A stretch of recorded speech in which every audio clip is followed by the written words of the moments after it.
دماغ میں یہ ساری باتیں گھوم رہی تھی جب کسی نے آ کر کے مجھ سے یہ کہا کہ یہاں وہ معاملہ بھی ہے کہ بھائیوں نے بہن کے ساتھ زنا کیا ہے۔ قبرستان دیکھتے ہوئے مجھے میرے مصطفیٰ کی وہ بات یاد آئی۔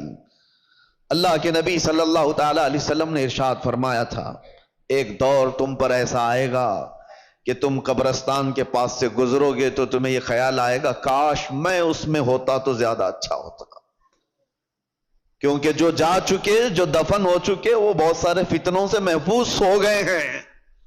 ہمارا حال ہے ابھی مقابلے کا، ہمیں یہ چیلنجز کا مقابلہ کرنا ہے۔ گناہوں کا ایسا دور دورہ ہے، کس سے کہا جائے۔ کبھی اس بات کا بھی ڈر لگتا ہے کہ پوری جماعت امت مسلمہ کو اپنے ٹارگٹ پر رکھی ہوئی ہیں۔ تمہیں کیا نہیں پتا، آج نہیں دیکھتے ہو کہ اس صبح سے شام تک سوشل میڈیا بھرا ہوا دکھتا ہے، اسلام کو گالیاں دینے والوں کی ایک انبار ہے۔ نبی پاک صلی اللہ تعالی علیہ وسلم پر نشانے نہیں بنائے جاتے۔ آج ٹی وی کھولو، کسی چینل کو دیکھو تو اسلام کا مذاق اڑانے والے کتے بیٹھے ہوئے ہوتے ہیں، بھونک رہے ہوتے ہیں۔ قرآن کی آیتوں پر ڈسکشن چل رہا ہے، اذان کو لے کر مسائل اٹھائے جا رہے ہیں، کلمے پر بات آ گئی، تمہیں سب پتہ ہے۔ اور ان حالات میں جب گھر کو آگ لگی ہوئی ہے، نوجوان بچے عیاشیوں میں مبتلا ہے، یہ لڑکیوں کو پھنسانے میں مبتلا ہے، فیس بک چیٹ کرتے ہوئے پوری راتیں گزارنے میں مصروف ہیں۔ اور ان حالات کا کون ذمہ دار ہے؟ میرے عزیزوں، صرف ہماری تقریریں نہیں، امت کا اپنا اپنا حصہ اسے ادا کرنا ہوگا۔ جو جس چیز کا ذمہ دار ہے وہ ذمہ داری نہیں ادا کرے گا تو قیامت کے دن سوال ہوگا، کلکم راعٍ وکلکم مسئول عن رعیتہ۔ میرے آقا نے فرمایا تم میں سے ہر ایک نگہبان ہے اپنے نیچے والوں کا، قیامت کے دن تم سے سوال ہوگا تمہارے نیچے والے بگڑے کیوں تھے، تم سے جو ماتحت تھے وہ بگڑے کیوں تھے۔ باپ سے اس کے اولاد کے بارے میں پوچھا جائے گا، استاد سے اس کے شاگردوں کے بارے میں پوچھا جائے گا، محلے کے بڑے ذمہ دار سے اس کے محلے والوں کے بارے میں پوچھا جائے گا، تمہارے آس پاس رہنے والے بگڑے کیوں تھے۔ یہاں ذمہ داری کا احساس کرو۔ اب تو یہ بھی ڈر لگنے لگا، پہلے کا وہ سنہرا ماحول تھا، ہم کسی محلے سے گزرتے تھے تو اصلاح کرنے والوں کی ایک بڑی جماعت نظر آتی تھی، نماز جانے والوں کی ایک بڑی جماعت نظر آتی تھی، ٹوپیوں والے، نئے نئے نوجوان داڑھیوں والے بھی نظر آتے تھے۔ آج خال خال ہے۔ ہو سکتا ہے میری یہ باتیں کچھ کو لوگوں کو بری لگ رہی ہوں گی، تبلیغ کرنے والے بہت سارے مبلغین بھی بنتے تھے، اپنوں میں سے ہی تو بنتے تھے مبلغین، وہ کہاں چلے گئے؟ انہوں نے بھی اپنا سیف زون بنا لیا کہ ہم اپنے حلقے میں رہیں گے، باقی دنیا جائے بھاڑ میں، مر رہی ہے قوم تو جائے، اس کو کون دیکھے۔ وہ اصلاح کا شعبہ بھی چھوڑ دیا گیا ہے، اور اب تو اصلاح کرنے والے ہمارے محلے سے بھی نہیں گزر رہے ہیں۔ اب سنو حدیث، میرے آقا صلی اللہ علیہ وسلم نے فرمایا تھا، اسی زمانے کے لیے شاید، حضور فرماتے ہیں ایک وقت ایسا بھی آئے گا کہ جو اصلاح کی بات کرے گا، جو ایمان کی بات کرے گا، لوگ اس کو اتنی تعجب سے دیکھیں گے جیسے چور کو دیکھا جاتا ہے۔ داڑھی والے کو، ٹوپی والے کو، اصلاح کی بات کرنے والے کو، حضور فرماتے ہیں جیسے زنا کرنے والے کو عیب سے لوگ دیکھتے ہوں گے، تانا دیں گے، اسی طرح سے ایک وقت ایسا آئے گا کہ مومن کو تانا دیا جائے گا، یہ دیکھو یہ مسلمان ہے، یہ دیکھو یہ ٹوپی والا ہے، یہ داڑھی والا ہے۔ وہ دور آئے گا، بلکہ میں سمجھتا ہوں اس دور میں ہم جی رہے ہیں۔ لوگ آج کیوں اپنے آپ کو ماڈرن اور اپنے آپ کو سیکولر بننے کی کوشش کر رہے ہیں؟ کیوں؟ اس لیے کہ وہ ان تانوں سے گھبرا رہے ہیں، ڈر رہے ہیں۔ میں محلے میں کھڑے ہو کر کے اگر کسی کی اصلاح کی بات کروں گا تو لوگ میرا پچھلا نکال دیں گے، مجھے بھی بولیں گے جمعہ 8 دن ہو گئے ابھی حج کو چلا تو۔ یہ سارے تانے تو سننے پڑیں گے میرے عزیزوں۔ کیا وہ صحابہ اکرام رضوان اللہ تعالی علیہ مجمعین نے اتنے بڑے مشن کو نہیں اٹھایا تھا جن کے پرانے حالات یہ تھے؟ حضرت انس رضی اللہ تعالیٰ عنہ فرماتے ہیں مجھے جب یہ حدیث پڑھتا ہوں تو رونگٹے کھڑے ہو جاتے ہیں۔ عشق اور محبت کہتے کسے ہیں؟ حضرت انس کہتے ہیں شراب ابھی حرام نہیں ہوئی تھی، مدینے میں لوگ شراب پیتے تھے، سب دھیرے دھیرے شراب حرام کی گئی ہے. ایک وقت ایسا آیا تھا کہ شام کا وقت تھا، قہبہ خانے جہاں پر شراب بکتی تھی لوگ آ کر کے بیٹھ کر کے پیتے تھے جیسے ہوٹل ہوتے ہیں. حضرت انس کہتے ہیں میں شراب لوگوں کو پیالوں میں بھر کر دیا کرتا تھا. اچانک مدینے کی گلیوں میں آواز آئی، کوئی ڈنڈورچی اعلان کر رہا تھا، یا ایھا المسلمون قال رسول اللہ صلی اللہ علیہ وسلم حرمت الخمر، اے مسلمانوں اللہ کے نبی نے فرمایا شراب حرام ہو گئی. اعلان کانوں میں سنا. حضرت انس کہتے ہیں میرے ہاتھ سے پیالی گر گئی. 50 سال 60 سال پرانی شراب وہ لوگ جمع کر کے رکھتے تھے، ایسے نہیں نئی نئی شراب. 50 سال پرانی مٹکوں میں جمع کی ہوئی شراب ہوتی تھی ان کی پینے والی، اس پہ فخر کرتے تھے. حضرت انس کہتے ہیں میں نے تو پیالی چھوٹ گئی. لوگ جو بیٹھے ہوئے تھے کوئی اپنے منہ سے لبوں تک لگایا ہوا تھا وہیں سے اس نے پٹک دیا.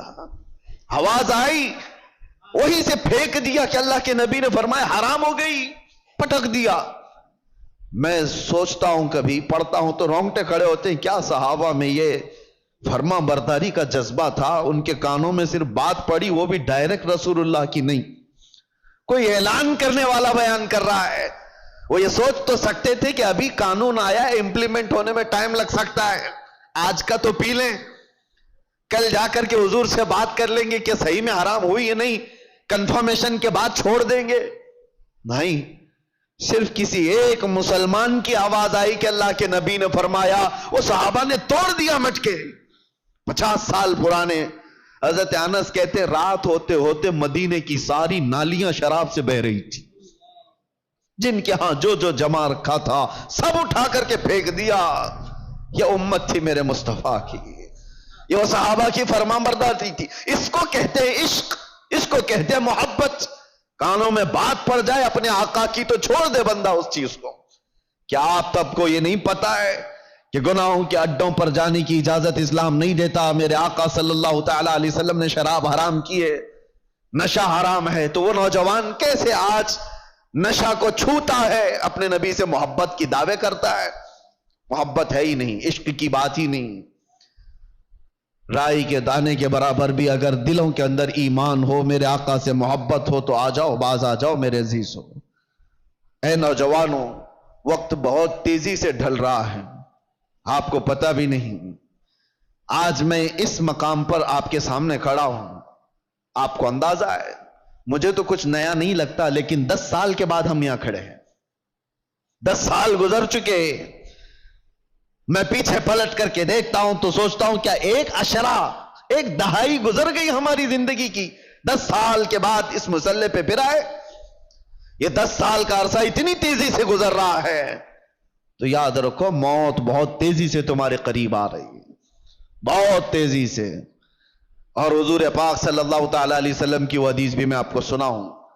قیامت کے قریب ایسے حالات ہوں گے کہ بچے جوان نظر آئیں گے اور جوان بوڑھے نظر آئیں گے. کیا آج نہیں معلوم آپ کو؟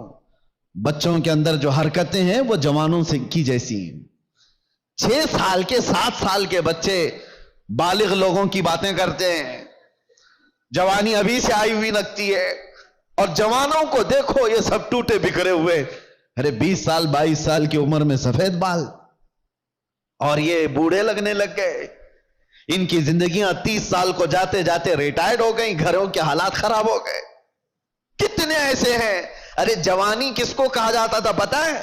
40 سال کے بعد جوانی شروع ہوتی، جس کو مضبوط جوانی کہا جاتا. آج 40 سال میں بوڑھا ہے آدمی، بوڑھا ہے. قیامت کے اتنے قریب ہم آ چکے. میرے آقا نے فرمایا تھا ایک دور آئے گا کہ جب بچے جوان نظر آئیں گے اور جوان بوڑھے لگنے لگیں.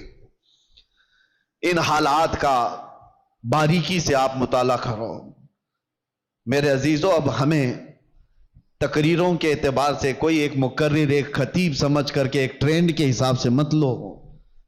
میرے پاس اب وہ فن بھی نہیں ہے، نہ میں اپنے الفاظ سے چمکا کر کے کسی کے اوپر دباؤ ڈالنے کے لیے تقریریں کرتا ہوں. نہیں، ایک درد نکلتا ہے آج امت کے لیے خاص طور پر.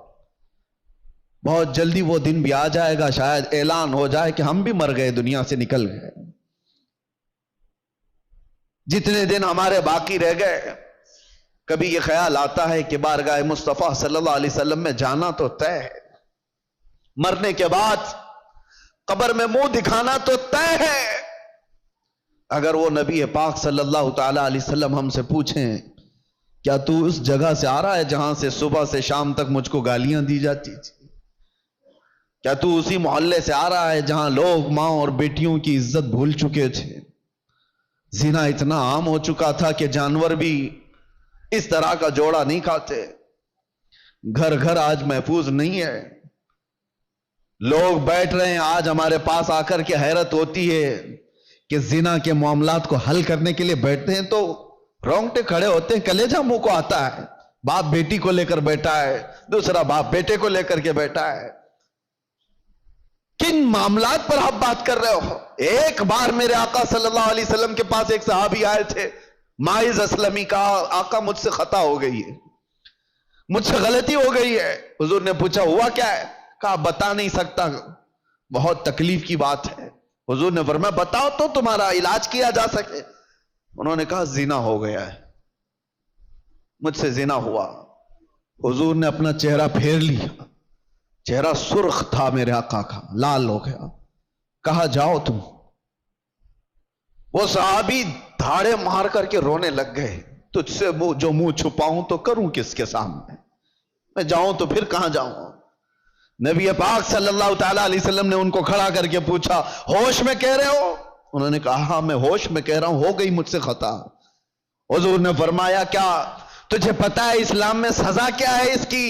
پتھروں سے مار کر ہلاک کر دیا جائے گا۔ انہوں نے کہا ہاں یا رسول اللہ پتا ہے مجھے۔ پھر بھی کہہ رہے ہو؟ کہا ہاں، اس آخرت کی سزا سے تو بہتر ہے کہ آپ مجھے دنیا میں پاک کریں۔ 3 مرتبہ پوچھنے کے بعد بھی جب انہوں نے کہا کہ ہاں مجھ سے خطا ہو گئی، تو حضور نے صحابہ سے کہا جاؤ یہ اقبالی مجرم ہے، انہیں لے جاؤ جبل انم، ایک پہاڑی مدینے میں، وہاں پر صحابہ لے کر کے گئے، اوپر سے ان کو پتھروں کی بارش کی گئی، وہ قتل ہو گئے، ان کا انتقال ہو گیا۔ یہ اسلام میں زنا پر سب سے بڑی سزا دی گئی۔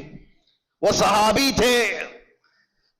تھے، خطا ہوئی تو نبی پاک صلی اللہ تعالی علیہ وسلم نے دنیا میں پاک کرنے کا طریقہ یہ بتایا، اور یہاں پر حالات ایسے آ گئے کہ لوگ اس کو اتنے ہلکے میں لے لیے۔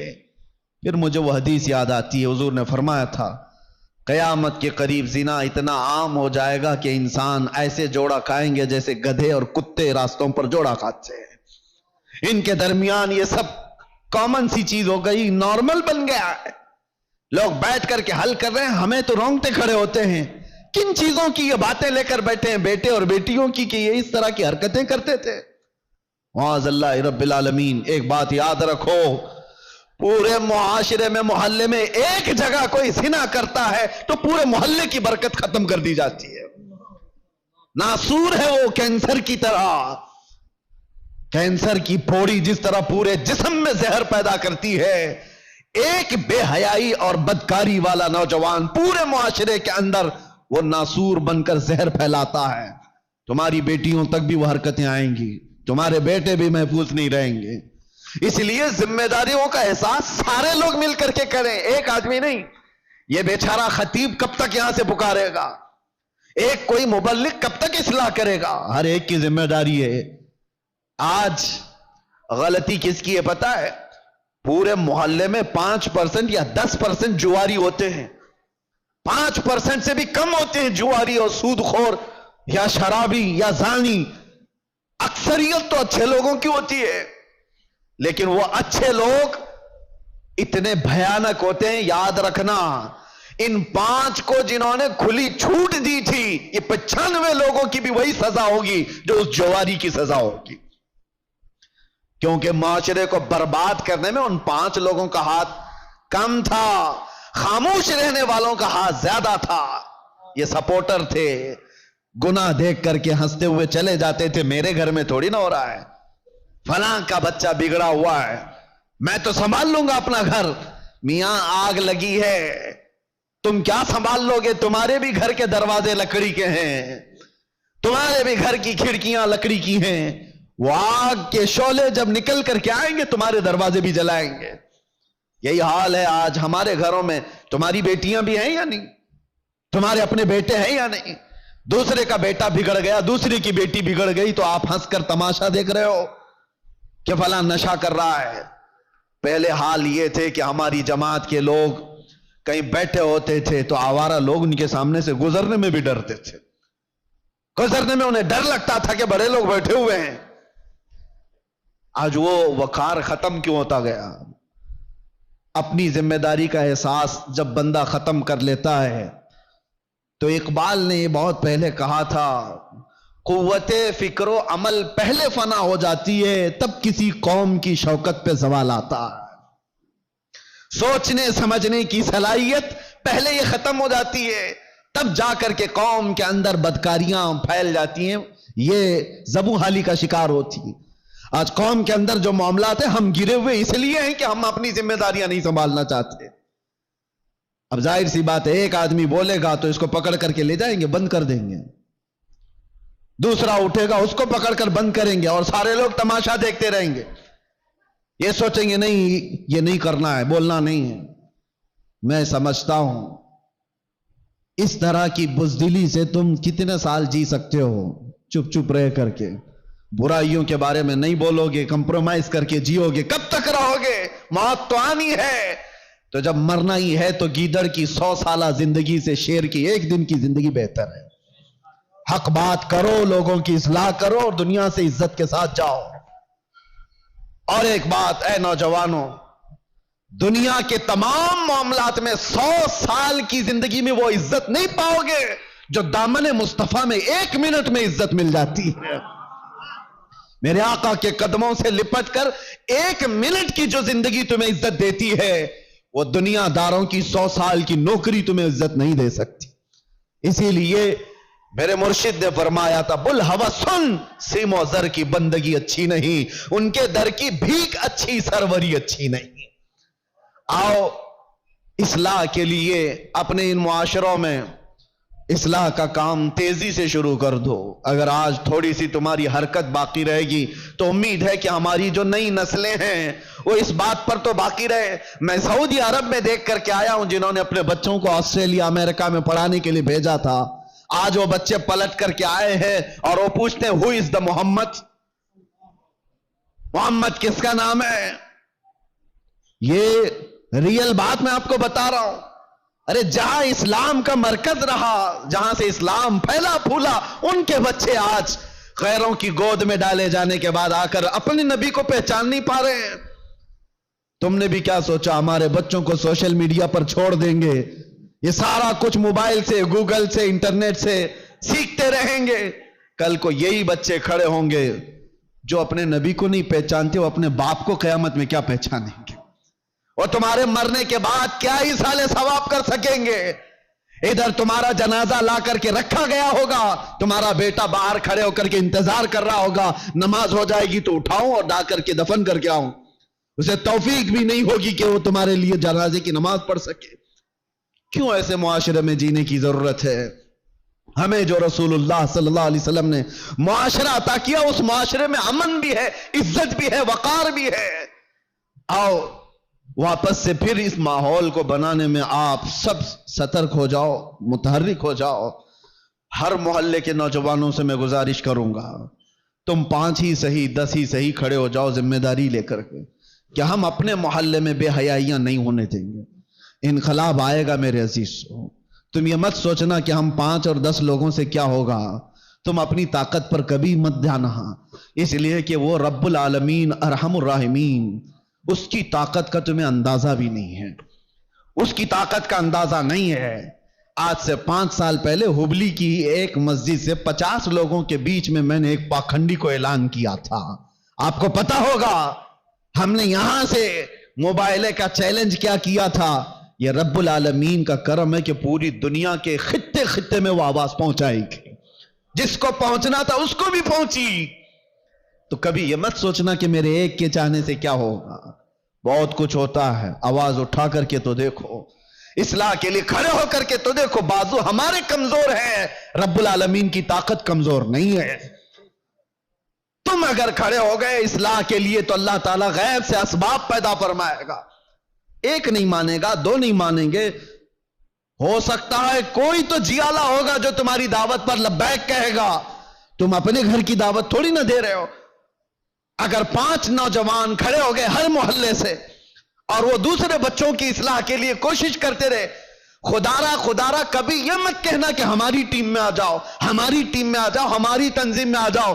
ایک بات میں بتاتا ہوں، اس امت کی ایک رگ کو میں جانتا ہوں، یہ جتنی بھی بگڑی ہوئی ہو، باپ کا واسطہ، ماں کا واسطہ، استاد کا واسطہ، پیر کا واسطہ، ہو سکتا ہے ناکام ہو جائے. بگڑے ہوئے نوجوان کو ایک بار آمینہ کے لال کا واسطہ دے کر کے دیکھو، ایک بار میرے مصطفیٰ کے نام کا واسطہ دے کر کے دیکھو، اللہ تبارک و تعالیٰ اس کے ذہن و دماغ میں محبت پیدا کر ہی دے گا. یہ بگڑا ہوا ہے لیکن آج بھی اپنے نبی سے محبت رکھتا ہے، اور اسی محبت کا واسطہ دے کر کے اصلاح کا کام کرو. ورنہ آج جو میں سن کر کے آیا ہوں، کھڑے ہونے کی ہمت بھی نہیں تھی، اتنی دیر میں بول لیا، کھڑے ہونے کی ہمت نہیں تھی. بتاؤ میرے عزیزو، جس کے علاقے میں آ کر کے اس کو یہ خبر دے دی جائے کہ آپ کے علاقے میں بھائی بہن سے زنا کر رہا ہے، اسے بولنے کی کیا جرأت ہوگی؟ اسے کھڑے ہونے کی کیا طاقت ہوگی؟ دل دکھتا ہے. امت مصطفیٰ صلی اللہ تعالی علیہ وسلم اس پوزیشن پر آ گئی کہ ہم غیروں میں بھی یہ بات نہیں سن پاتے، غیروں میں یہ بات نہیں سن پاتے. مسلمانوں کے گھروں میں یہ چیز ہو سکتی ہے. اس لیے آج میرا یہ پیغام ہے، اگر سارے لوگ ذمہ داریوں کا احساس نہ کریں گے تو کل کو پکڑ ہماری بھی اور تمہاری بھی ہوگی. جماعت کے اراکین، اپنی ذمہ داریوں سے بھاگو مت. اللہ نے تمہیں کسی خاص مقصد کے لیے اس مسجد کی خدمت عطا کی ہے. ہر مسجد کے لیے کہہ رہا ہوں، اسی مسجد کی بات نہیں. تم اپنا کھویا ہوا وقار اٹھاؤ، سنبھالو. 2-4 لوگ تمہارے ان فیصلوں کے خلاف ہو جائیں گے، کوئی پرواہ نہ کرو. تم اگر اس زمام کو مضبوطی سے پکڑ لو گے کہ معاشرے میں ان بے حیائیوں اور گندگیوں کو ہم ہونے نہیں دیں گے، تو ہو سکتا ہے 2-4 لوگ مخالف ہوں گے، لیکن دیکھنا اللہ تعالیٰ تمہاری غیب سے مدد کے لیے فرشتوں کو اتارے گا کہ امت مصطفیٰ کی اصلاح کے لیے بیٹھا ہوا ہے. دنیا کوستی ہے تو کوسے، لیکن آپ اپنی ذمہ داری پوری کرو. کوئی بچہ بگڑتا ہے تو معاشرے کے ذمہ دار اراکین جماعت اس کا بہت باریکی سے جائزہ لے اور اس پر پکڑ بنا ہے، ورنہ ہاتھ سے نکل جانے کے بعد پھر اصلاح نہیں ہوتی. اللہ تبارک و تعالی ہم کو خیر امت میں جس طرح سے رکھا ہے، ہمیشہ خیر امت کے اس لقب کو سنبھالنے کی توفیق عطا فرمائے. رب تبارک و تعالی ہمارے اس بگڑے ہوئے معاشرے کو پھر سے اصلاح کی توفیق عطا فرمائے. یا رب العالمین، یا اکرم الاکرمین، تیرے دربار میں عاجزانہ فقیرانہ التجا ہے کہ مولا ہم ویسے ہی بغیر کسی قیادت کے بھٹکے ہوئے ہیں. اللہ ہم کسی کے ساتھ کوئی بغیر مرکزیت کے آوارہ ہے. اے اللہ تو بھی ہمیں تنہا نہ چھوڑ دے. تیرے نبی کا واسطہ مولا اس امت کو اس یتیمی کی حالت میں تنہا نہ چھوڑ. ہمارے معاشرے میں غیب سے اصلاح کرنے والوں کی جماعت پیدا فرما. اے اللہ علماء صالحین کو ہمارے درمیان پیدا فرما. ہماری قوم کو اور ہمارے بچوں کو تیرے حبیب پاک کا سچا شہدائی بنا دے. اے اللہ اے کریم خدا، جن بے حیائیوں اور برائیوں سے ہمارا کلیجہ منہ کو آتا ہے، ان بے حیائیوں اور برائیوں سے ہمارے گھروں کے دروازوں کی حفاظت فرما. یہ بے حیائی ہمارے گھر کے دروازوں پر دستک نہ دے. ہماری اولاد، ہماری بہنیں، ہماری مائیں سب کی